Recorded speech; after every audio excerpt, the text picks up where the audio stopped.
के बीच में इनको पता नहीं है फ्लैंक किस कैसे होती है। ये अभी गांव देहात से उठकर आया ना कि मैं बता दूं। हाँ, आई फ्लू तो भाजपा के नेताओं को बचपन से है। स्मृति ईरानी को तब दर्द महसूस नहीं होता जब उनकी पार्टी का एक बलात्कारी एमएलए कुलदीप सिंह सेंगर एक बेटी के साथ बलात्कार करता है। तब स्मृति ईरानियों को हिंदू का दर्द नजर नहीं आता। जब भारत देश के बॉर्डर पर बैठकर 750 से ज्यादा किसान भाई शहीद हो गए, तब स्मृति ईरानी को दर्द नजर नहीं आता। जब मणिपुर के अंदर देश की बेटियों को निर्वस्त्र कर दिया गया, तब स्मृति ईरानी को दर्द नजर नहीं आता। स्मृति ईरानी को पश्चिम बंगाली नजर आता है, राजस्थान नजर आता है, छत्तीसगढ़ नजर आता है। स्मृति ईरानी को क्यों नजर नहीं आता उत्तर प्रदेश? स्मृति ईरानी को मणिपुर नजर क्यों नहीं आता? जब स्मृति ईरानी की बेटी की बात हो, ये गुल्लू को और तिहारी का भाई दोनों खड़े हैं। एक गुल्लू एक तिहारी दोनों खड़े हुए हैं। ना तिहारी पढ़ा लिखा ना गुल्लू पढ़ा लिखा, दोनों का काम। जाट नेताओं ने आगे आकर कहा कि मेवाती हमारे भाई हैं और ये हिंसा प्रायोजित है। इन जैसे पत्रकारों का एक ही इलाज है कि किसी भी देश में अगर हिंसा हो, किसी भी राज्य में हिंसा हो, तो वहां पर धारा 144 लगाने से अच्छा है कि इन जैसे 2 टके के गोदी मीडिया के पत्रकार की। भाजपा के नेता इस देश में अनपढ़, जाहिल और गवार हैं। भाजपा के नेता पढ़े लिखे तो है नहीं। आज आपने देखा होगा जिस तरीके से सदन के अंदर राहुल गांधी को कहा गया कि राहुल गांधी ने फ्लाइंग किस दी है। इन्हें यही नहीं पता कि फ्लाइंग किस होती कैसे है। जिस तरीके से संसद के अंदर, सदन के अंदर लोग शोर मचा रहे थे, राहुल गांधी अपनी बात को कहने के लिए राहुल गांधी ने यूं करके यूं किया, देखा होगा आपने। और फ्लाइंग किस कैसे होती है वो पूरे देश को पता है, लेकिन कैसी होती है आप लोग अच्छी तरीके से जानते हैं। आप लोगों को ये तो पता नहीं होगा कि देश की मीडिया का कौन सा स्थान है। पता है आपको? पता है आपको? आज रुक जाइए, आज इसी बात पे बहस कर लेते हैं। इस देश में सड़क छाप पत्रकार बहुत इंटरप्ट करते हैं हर चीज के बीच में। इनको पता नहीं है फ्लैंक किस कैसे होती है। ये अभी गांव देहात से उठकर आए ना, मुझसे कह रहे हैं कि मैं बता दूं। आप ये बताओ, पत्रकारिता में भारत देश का कौन सा स्थान है? आप बताइए ना, सवाल पूछिए। अरे बताइए ना, जवाब दीजिए। और नहीं हुआ 167 फिर वो छोड़िए ना, नहीं आप बताइए। सवाल नहीं। अरे अच्छा, मैं ये तो देखूं। नहीं, आपका नंबर आएगा, मैं ये तो देख लूं। नहीं, आप ये बताइए कि 4 स्तंभ है ना विकेट। अरे आपको तो पता ही नहीं है कैसे होती है। राहुल गांधी की वीडियो को देखिएगा, आपको पता चलेगी वो बोलने के लिए कह रहे हैं। और उसके बाद आप तमाम चीजों को देखिएगा, आप सर्च कर लीजिएगा यूट्यूब पे, आराम से आ जाएगी, आपको पता चल जाएगी कि कैसे फ्लाइंग किस होती है। दूसरी बात, ये अश्लीलता देखने का शौक नहीं है। सुन लीजिए, हाँ, अश्लीलता देखने का शौक नहीं है, अश्लीलता देखने का शौक नहीं है। आप इतने बेशरम पत्रकार हैं कि जिस तरीके से मणिपुर के अंदर देश की बेटियों को निर्वस्त्र करके घुमाया गया, इन जैसे पत्रकार मूक दर्शक बन के बैठे हुए थे, इसीलिए तो देश की बेटियों को निर्वस्त्र करके घुमा दिया गया। ये कहते हैं कि अश्लीलता, किसी बेटी की इज्जत जब लुट जाती है ना, तो पता करके देखिएगा कि उसके बाप के ऊपर, उसके पति के ऊपर क्या पड़ता है। मेरे देश की सरकार जो है वो इस देश के लोगों को, इस देश के नागरिक को अपनी कुर्सी के चलते बलि का बकरा बनाना चाहती है। सिर्फ एक ही बात कि कहां पर मस्जिद को तोड़कर मंदिर बनेगी, कैसे मुसलमान का खून बहाया जाएगा, बस इसी चीज पर भाजपा चर्चा करती है। कभी भाजपा के नेता प्रॉफिट मोहम्मद साहब को लेकर विवाद हैं, कभी भाजपा के नेता, आपने देखा होगा कि देश में उपद्रव मचाने का काम करते हैं टी राजा जैसे लोग, जिन्हों का काम ही सिर्फ इस देश के अंदर नफरत फैलाना है। कभी भाजपा के नेता हिजाब को लेकर बयान देते हैं। किसी भी देश में अगर हिंसा हो, किसी भी राज्य में हिंसा हो, तो वहां पर धारा 144 लगाने से अच्छा है कि इन जैसे 2 टके के गोदी मीडिया के पत्रकारों के चैनल को बंद कर दिया जाए। ये सबसे बढ़िया है। किसी भी देश को अगर उजाड़ना हो, बिगाड़ना हो, वहां पर देश के अंदर आंतरिक दंगे कराने हो या किसी देश को बेचना हो, अगर देश को बेचना हो तो संपर्क करिए रंगा बिल्ला प्रॉपर्टी डीलर से, जिन्हें हमने समझा था लीडर, वो निकले रंगा बिल्ला प्रॉपर्टी डीलर।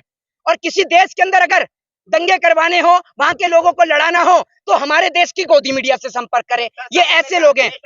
आपने पत्रकारिता कहाँ करी है? अरे कहाँ से करी है पत्रकारिता? नहीं तो कहाँ से? छोड़िए, क्यों छोड़िए? जिस स्कूल से आप पढ़ के निकले ना, सुन लीजिए, जिस स्कूल से आप पढ़कर निकले हैं वो स्कूल कांग्रेस ने बनाया। जिससे आपने कॉलेज से मास कॉम की पढ़ाई करी, वो कॉलेज कांग्रेस ने बनाया। मोदी जी ने बनाया शौचालय, मोदी जी ने बनाया शौचालय। बनाना क्या गुनाह है? शौचालय बनाना क्या गुनाह? तो शौचालय में पढ़ाई हो जाएगी। ये इस पत्रकार से मैं पूछता हूँ, एक मिनट, अरे रुक जाओ, एक मिनट रुक जाओ, एक एक करके रुक जाओ। मुझे पता है कि जैसे कुत्ते की पूंछ पर पांव रखने पर कुत्ता बिलबिला उठता है, ऐसी हालत देश की गोदी मीडिया की है। मोदी का नाम लेते ही ये भी बिलबिला उठते हैं। जरा ये बताइए, देश के 4 स्तंभ हैं, मीडिया कौन से नंबर का? चौथा स्तंभ है ना। कौन से 4 स्तंभ है, जरा बताइए कौन से 4 स्तंभ? अरे रुक जाओ, मुद्दे पे आऊंगा।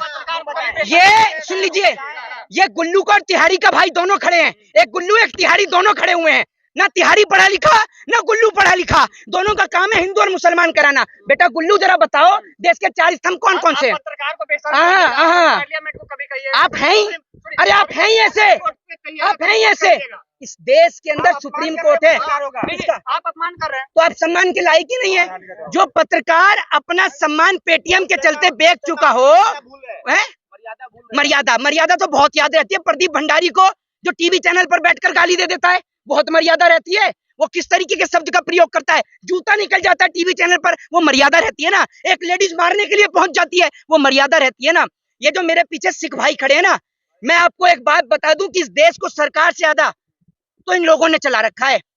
चाहे लोगों का पेट भरने की बात हो, चाहे सरहद की हिफाजत करने की बात हो। आज अगर हरियाणा के अंदर, नूह के अंदर, मेवात में अगर दंगे हुए, उसको रोकने का काम किया तो वो भी हमारे किसान भाइयों ने किया। जिस तरीके से जाट नेता आगे आए, जाट नेताओं ने आगे आकर कहा कि मेवाती हमारे भाई हैं और ये हिंसा प्रायोजित है और हम इस हिंसा में साथ नहीं लेंगे। कि नूह में तो हमारे जितने भी जाट भाई हैं, नहीं मैं आपको, जाट और ब्राह्मण में अंतर क्या है? हम लोगों का सबसे बड़े गौरव की बात है, हम भारतीय हैं। हमारे देश के लोग पूरे विश्व में भारत देश का नाम रोशन करने का काम करते हैं। हमारे देश के लोग आज ऑस्ट्रेलिया हो, अमेरिका हो, कनाडा हो, यूएसए हो, हमारे ही तो देश के लोग हैं, हमारे ही तो देश के लोग हैं जो भारत देश का नाम रोशन कर रहे हैं। अरे बेवकूफ पत्रकार, जरा ये बताओ, जिसकी औकात 5 किलो राशन खरीदने की नहीं है, वो 1100 का सिलेंडर खरीद लेगा। तू कच्चा गेहूं खा लेगा? कच्चा चावल खा लेता है क्या भाई? ये तो बता दे।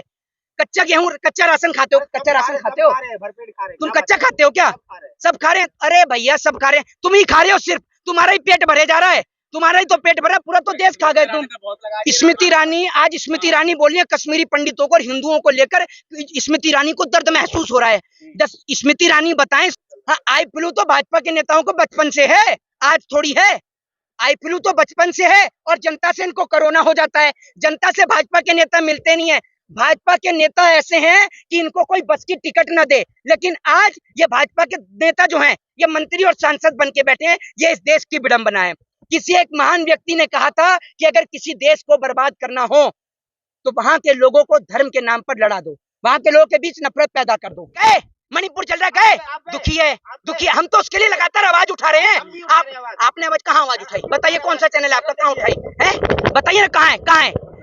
70 साल में बोलने वाला प्रधानमंत्री आया है, ये बोलता ही बोलता है, करता कुछ है ही नहीं, सिर्फ बोलता ही बोलता है। और बोल बोल के पूरा देश बेच दिया। जिस चीज को कहा मेरा बचपन का उससे नाता है, समझो अगला नंबर उसी का है। ये शुक्र मानो, उसने अब तक ये नहीं कहा। अगर आपका नाम लेकर कह दिया ना तो आपको तो बेच ही देगा वो। और मैं तो कहता हूँ सबसे पहले अब आपको बोले कि मेरा मीडिया से बचपन का नाता है, फिर आपको बेचेगा। और बड़ी खुशी होगी इस देश को जब आपको बेचेगा, क्योंकि आप बिक गए तो इस देश से नफरत समाप्त हो जाएगी। लास्ट सवाल, सरकार का एक ही विजन है, सरकार का विजन क्लियर है। कल बेचे सो आज बेच, आज बेचे सो अब। सरकार अगर चली गई तो देश बेचेगा कब? तो सरकार का तो ये विजन क्लियर है, इसलिए मोदी जी जो है वो देश बेचने में लग रहे हैं। जय हिंद, जय भारत, वंदे मातरम।